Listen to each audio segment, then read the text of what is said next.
जियो से पोर्ट कराया बीएसएनएल में।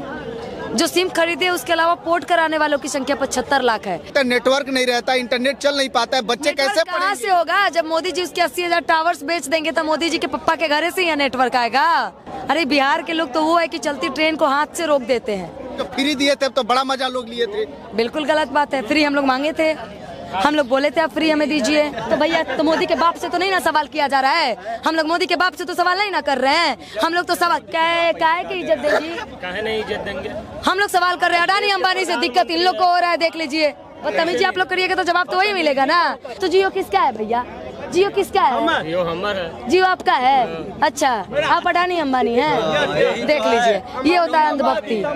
तो नमूना आदमी मिल गए। बीएसएनएल ना चलाते हैं ना, मतलब सस्ता चीज ना चाहिए ना। तो सच में क्या काम करते हैं?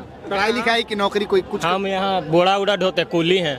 कुली है? तो सच में कितना कमाते हैं दिन में? दिल से झूठ मत बोलिए। दिन में वही 20-30 हजार रुपया। छापा पड़ जाएगा। छापा पड़ेगा तो पड़ जाए, छापा मिलवे नहीं करेगा, सब खुफिया है। देखिए, जियो और एयरटेल की मनमानी के बाद लोगों का जो विश्वास है पूरी तरीके से बीएसएनएल के ऊपर आकर के टिक गया है कि हमको बीएसएनएल जो है कि महंगाई की मार से बचा सकता है। और एक तरफ लगातार जो लोग हैं जियो, एयरटेल और वोडाफोन आइडिया की तरफ से जो है कि सिम को पोर्ट करा करके बीएसएनएल की तरफ जा रहे हैं। और अभी हम पटना में हैं, पटना के लोगों से जानते हैं कि जियो, एयरटेल और वीआई ने जो लोगों के ऊपर महंगाई की मार की है, छोड़ी है, उससे आम लोगों के ऊपर क्या कुछ असर पड़ रहा है। बीएसएनएल क्या फिर से खड़ा हो पाएगा कि नहीं? भी हमारे साथ अंजलि है, अंजलि से बातें करेंगे। अंजलि, क्या कभी फिर से बीएसएनएल खड़ा हो पाएगा कि नहीं? बीएसएनएल खड़ा हो गया। आप कैसे खड़ा हो कैसे? लगभग अगर 75 लाख लोगों ने जियो से पोर्ट कराया बीएसएनएल में। जो सिम खरीदे उसके अलावा पोर्ट कराने वालों की संख्या 75 लाख है। इसका मतलब कि 75 लाख लोगों को महंगाई से दिक्कत है और जियो के मनमानी से दिक्कत है, तब तो सारे लोग जियो से बीएसएनएल की तरफ जा रहे हैं। आप बोल रहे खड़ा हो सकता है कि नहीं? बीएसएनएल खड़ा हो गया। और बीएसएनएल का सबसे बड़ा कोई सहारा बनाया तो बनाया टाटा। तो टाटा फिर से अपने अंडर में लेगी, निजीकरण करके फिर से अपने अंडर में चलाएगी तो फिर से महंगा हो सकता है। अगर ये सरकार अपने अंडर चलाती है तो ज़्यादा अच्छा है। अगर थोड़ा सा महंगा भी 5% होता है तो हमें खुशी है कि अगर हम टैक्स दे रहे हैं तो सरकार के घर दे रहे हैं, किसी कंपनी को नहीं दे रहे हैं, किसी के हम लोग अडानी अंबानी को हम लोग अपना क्यों टैक्स दे? सरकार को देंगे जो देश के हित में काम आएगा पैसा हमारा। हम जहाँ पे पैसा खर्चा कर रहे हैं सिम में, वो पैसा हम यूज ही नहीं कर रहे हैं। लोग कह रहे 4,000 करोड़ रुपया शादी में लगा और लोगों से उसके पॉकेट से पैसा छीना जा रहा। आम गरीब लोग कहाँ से पैसा लाएंगे? अरे कैसे बोल रहे हैं? गिफ्ट मिला ही हम लोग को। शादी अडानी अंबानी जी के बेटे का हुआ है। हाँ। लेकिन गिफ्ट हम लोगों को मिला है 25% का कि आप लोग अभी सिम बदल दीजिए। अगर चला सकते हैं तो चलाइए और नहीं तो जियो हटा दीजिए। तो हटा देंगे क्योंकि बजट तो है नहीं। तो उससे अच्छा है कि भैया उतना कौन माथा पेची करेगा, बदल ही देते हैं। जाओ तुम अपना रहो, हम बीएसएनएल चला लेंगे, सिंपल। लेकिन बीएसएनएल के मतलब आरोप लगता है नेटवर्क नहीं रहता, इंटरनेट चल नहीं पाता है, बच्चे कैसे कहाँ पढ़ेंगे? से होगा? जब मोदी जी उसके 80,000 टावर्स बेच देंगे तो मोदी जी के पप्पा के घर से ही नेटवर्क आएगा। नेटवर्क कहाँ से आएगा ये बताइए? मोदी जी अपने पापा के घर से देंगे जहाँ पे वो जियो का टावर बेचे हैं हम लोग का, बीएसएनएल का। मतलब मोदी जी भी नहीं चाहते हैं कि बीएसएनएल को खड़ा किया जा सके। लेकिन देश में अगर मोदी जी अच्छे काम करते तो उनको खड़ा करना चाहिए था बीएसएनएल का, क्योंकि वो सरकारी सिम है। सरकार अपने हित में कितना काम कर रही है। अच्छा, एक बात बताइए, आम जो 300-400 रुपया दिहाड़ी कमाने वाला लोग है, उसके घर में 4 फोन है, 4 फोन कहाँ से कोई रिचार्ज कराएगा? हर घर में 4 से 5 फोन है। मेरे घर में भी है, मैं एक चला। मेरे घर में तो 10 से 15 है। बहुत लंबी फैमिली है हमारी, 15, 20, 25 फोन होगा।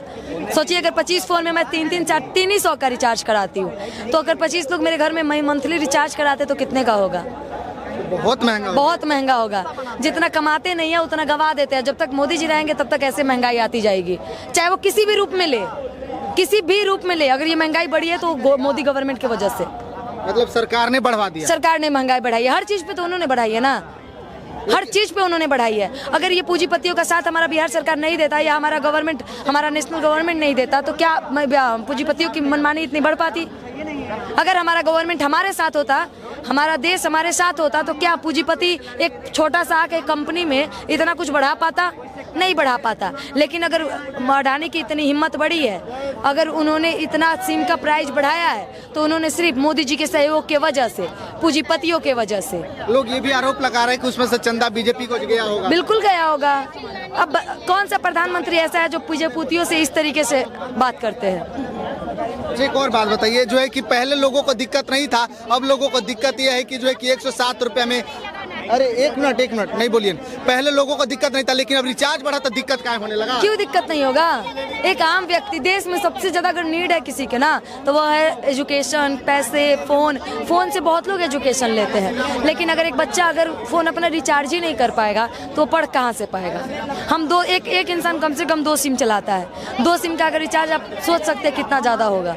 मैं खुद 2 सिम चलाती हूँ, सोच सकते हैं अगर 600 का मैं हर महीने रिचार्ज कराऊंगी, मैं डेली का 5-6 हज़ार नहीं ना कमाती हूँ कि उतना मेरे लिए आसान पड़ेगा। अगर 3 महीना नहीं करेंगे तो सिम बंद हो जाएगा। सिम बंद हो जाएगा, वो नाम पे किसी और के ट्रांसफर हो जाएगा। तो सरकार क्या चाहती है? सरकार बता दे कि हम लोग इस देश में आवाज उठाना बंद कर दें या जो हो रहा है वो अन्याय देखते रहे, लेकिन नहीं। लेकिन इतने सारे लोग जो बीएसएनएल को ज्वाइन कर रहे हैं, इससे क्या दिख रहा है? बीएसएनएल खड़ा हो रहा है। देखिए, जनता जब उनके साथ देगी तो ऑटोमेटिक खड़ा हो जाएगा। अरे बिहार के लोग तो वो है कि चलती ट्रेन को हाथ से रोक देते हैं, तो फिर एगो सिम वाले के एक पूंजीपतियों का घमंड का नहीं तोड़ सकते क्या? हम सारे बिहारी मिलके अडानी अंबानी और मोदी जी के विश्वास को तोड़ेंगे कि जियो सिम की वजह से हमारी जिंदगियां नहीं चलती। हम बीएसएनएल से भी उतना ही चल सकते हैं जितना जियो से चल रहे थे। देखिए, जियो का रिचार्ज है 107 रुपया, जिसमें बीएसएनएल का रिचार्ज है 107 रुपया, जिसमें टोटल 28 दिन अनलिमिटेड कॉल, 100 SMS और 3 GB डाटा देता है, 107 रुपया। लेकिन वही रिचार्ज अगर आप जियो में करवाइएगा तो 199 का या 139 का, 139 जो था लगभग 239 का मिनिमम था, 199। हाँ, अब वो 199 हो गया, मतलब कि अब 200, 155 से 200 सीधा 55-50 रुपए की बढ़ोतरी एक पल में, जो आसान तो नहीं है ना। 1 रुपया अगर किसी चीज पे टैक्स बढ़ता है तो बहुत चीजों पे बढ़ जाती है, लेकिन ये 50 रुपया बढ़ने का मतलब समझ रहे हैं? देश के तमाम लोगों के पॉकेट पे ये असर हुआ है। शादी किसी और का हुआ है और पॉकेट हमारे काटे जा रहे हैं, वहाँ का कमी भरने के लिए, वहाँ का लॉस भरने के लिए, क्योंकि शादी में बेटे के खर्चे हो गए तो उसको खर्चे को पूरा करने के लिए हम लोगों के पॉकेट पे वार किए गए हैं। अच्छा, लोगों को ये भी लगता है कि अंबानी जी ने जो किया है वो सही किया, क्योंकि जब फ्री दिए थे तो बड़ा मजा लोग लिए थे। बिल्कुल गलत बात है। फ्री हम लोग मांगे थे, हम लोग बोले थे आप फ्री हमें दीजिए, किसी ने बोला था आपको? हाँ, तो फिर आखिर लोग जो 40-50 करोड़ लोग यूज कर रहे थे तो अब क्या किए? 75 लाख लोगों ने ट्रांसफर भी तो किया ना जियो से पोर्ट में, उसमें से 50 लाख कौन थे? मोदी जी के वही भक्त जो बोलते थे कि हमको चाहिए तो मोदी। तब उनको महंगाई से दिक्कत हो जाएगी। महंगाई से हर इंसान को दिक्कत है, कोई भी हो, हम है, भाजपा है, आरजेडी है, कांग्रेस है, डजंट मैटर। पूरी बिहार के देश के युवाओं को महंगाई से दिक्कत है, गरीबों को दिक्कत है।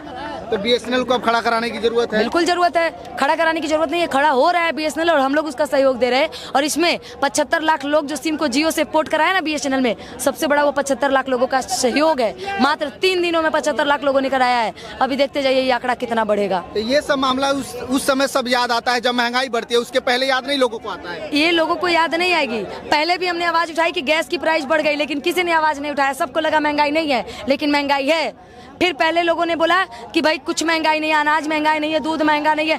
दूध एक समय 35 रुपए लीटर लेते थे, अब 65 रुपए लीटर लेते हैं। फर्क है कि नहीं है? महंगाई तो हर चीज में है, लेकिन बेवकूफ और गधे हम लोग हैं कि सरकार को अपनी मनमानियां करने दे रहे हैं और पैकेट हमारा खाली हो रहा है और लोड हमारे जीवन पे पड़ रहा है। दूध, दही, घी, पनीर, हर चीज पे महंगाई है। सरकार को हम लोग सरकार में इसलिए लाते हैं कि आप हमारे पॉकेट पे, हमारे राशन पे, हमारे महंगाई पे, हर चीजों पे आप महंगाई लगा दें। अच्छा, अभी बहुत करोड़ों ऐसे लोग हैं जो छोटा वाला मोबाइल यूज करते हैं, जिनको इंटरनेट की जरूरत नहीं है, लेकिन जियो जो है कि जबरदस्ती जो है कि इंटरनेट दे रहा है, तो उनको इंटरनेट की जरूरत नहीं, फिर भी वैसा पैक जियो काहे लेके आ रहा है? अब जो छोटा मोबाइल चलाते हैं और जो पैक लेके आ रहे हैं जियो, तो भैया तो मोदी के बाप से तो नहीं ना सवाल किया जा रहा है। हम लोग मोदी के बाप से तो सवाल नहीं ना कर रहे हैं। हम लोग तो सवाल काहे की इज्जत देंगे? काहे नहीं इज्जत देंगे? हम लोग सवाल कर रहे हैं अडानी अंबानी से दिक्कत इन लोग को हो रहा है, देख लीजिए। हम लोग बस बात करें अडानी अंबानी से दिक्कत इन लोग की हो रहा है, तो टेक रिस्पेक्ट तो आप लोग नहीं दे रहे हैं। बदतमीजी आप लोग करिएगा तो जवाब तो वही मिलेगा ना। अब बताइए, सवाल हम लोग अडानी अंबानी से कर रहे हैं और ये लोग पूरा सवाल सुनने के बाद पूछ रहे हैं सीता मैया कौन है, रामायण सुनने के बाद। तो कब से हम लोग अडानी अंबानी से सवाल कर रहे हैं, ये पूछ रहे सवाल अडानी अंबानी से कीजिए। तो जियो किसका है भैया? जियो किसका है? जियो हमारा है। जियो आपका है? अच्छा, आप अडानी अंबानी हैं? देख लीजिए, ये होता है अंधभक्ति। और यही अंधभक्ति लोगों का ना सबसे पहले हाल बिगड़ता है जब महंगाई के असर लोग के ऊपर पड़ते हैं। महंगाई है? देखिए, महंगाई नहीं है जी। नहीं है, कहाँ? कौन सी का सिम चलाते हैं? हम तो 5G हम 5G चलाते हैं। अभी मतलब कौन चीज का सिम चलाते हैं? हम वोडाफोन के चलाते हैं। जी तो नमूना आदमी मिल गए। बीएसएनएल ना चलाते हैं ना, मतलब सस्ता चीज ना चाहिए ना, महंगा चलाना है। महंगा है ये नहीं है, कुछ महंगा अच्छा नहीं है। सच में क्या काम करते हैं? पढ़ाई लिखाई की नौकरी कोई कुछ? हम यहाँ बोड़ा उड़ा ढोते, कुली हैं। कुली है? अच्छा सच में कितना कमाते हैं दिन में? दिल से झूठ मत बोलिए। दिन में वही 20-30 हजार रुपया। मतलब एक कुली आदमी दिन भर में 20-30 हजार, सच बात है? सच का मैंने हम झूठ बोलेंगे? क्या बोलिएगा? छापा पड़ जाएगा? हैं? छापा पड़ जाएगा? छापा पड़ेगा तो पड़ जाए, छापा मिलवे नहीं करेगा। सब खुफिया है, सब खुफिया। जमा के माल एकदम लगा सब। चलिए कोई बात नहीं। देखिए सरकार किसी की भी रहे, बीएसएनएल और जियो के बीच में जो टकरार चल रहा है ये कब तक जाएगा देखने वाली बात होती है। बाकी आप लोग क्या सोचते हैं अपनी प्रतिक्रिया कमेंट बॉक्स में दीजिएगा, शेयर कीजिएगा। बहुत बहुत धन्यवाद।